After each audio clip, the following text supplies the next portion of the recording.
All right, did you know this? Every other minute, a woman in America dies from heart disease. That is a staggering statistic, one that medical experts try to educate us all on, especially women, during the upcoming American Heart Month in February. Well, here with us today is Dr. Cardi Taub with Cone Health Medical Group Heart Care. So we're going to talk about all this. Let's start here, talk about the prevalence of heart disease and why it should be such a priority for all of us to take care of our hearts. So let's talk about the prevalence of that. So Tanya, thank you for having me. I'm excited to be here. But the prevalence of heart disease, we'll start with statistics from the CDC. Last year, the CDC put out data that's showing that at least one person every 30 seconds would die from cardiovascular disease, heart disease. When you look at the country as a whole, 1 in 7 people die from heart disease. And if you come to North Carolina, heart disease is the leading cause of death in our state. And looking at it, when you look at the statistics for females, heart disease is the #1 killer for women, generally in the United States, as well as in North Carolina. So that's very devastating. Okay, and that's scary to me. All right, so let's talk about how we prevent some of the strategies that we can talk about how to keep that from happening. So let's go down. I'm guessing it starts with a healthy diet. So the good news is, even though the numbers are high, where 1 in 7, #1 killer for women, but 80% of that is preventable.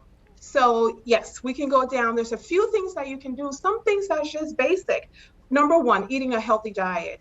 Picking whole foods, picking fruits and vegetables over looking at refined fats, picking whole lean meats like chicken over red meat. Exercising is a big deal. Taking time out of your day to exercise during the day, getting a good night's sleep.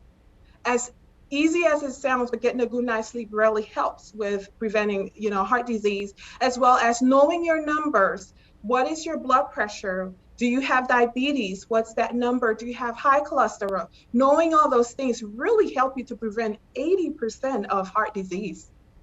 All right, and then we've got a graphic up there, and I had all those things, and the last thing on that list was stop smoking. Yes, I'm glad you brought that up because that was the next point I was going to make. Stopping smoking, or if you don't smoke, don't start, is really important because it increases your risk when you smoke for heart disease.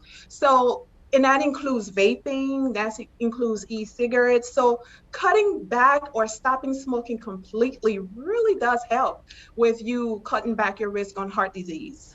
All right, so what age should we start thinking about heart health and making these steps a priority? I think when you think of heart disease and you think of men and women, you're thinking like people that are like much older than you, but I'm guessing that we should probably start thinking about it a lot earlier than what people think.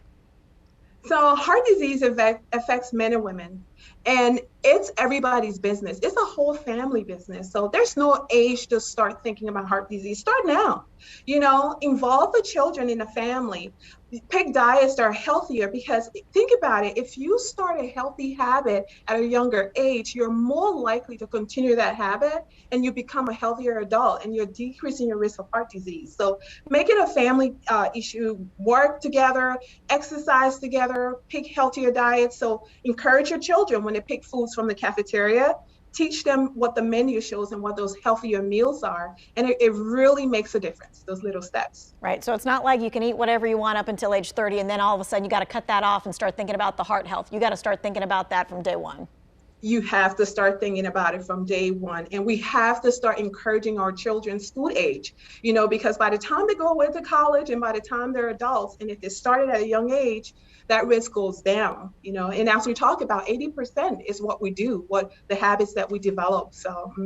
All right, well, let's talk about family history. How important is it knowing your family history regarding heart health? And I mean, you can't change your family history. So what do you do with that information?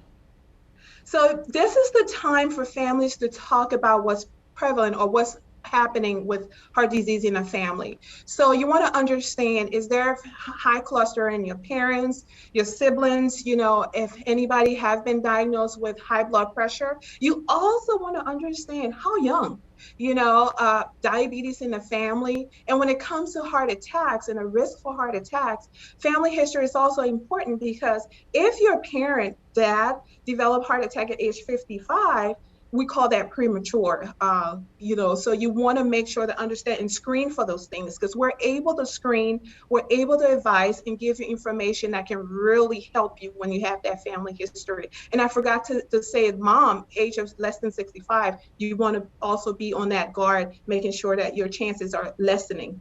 Okay, so we want to talk about cholesterol, we want to talk about diabetes, we want to talk about high blood pressure.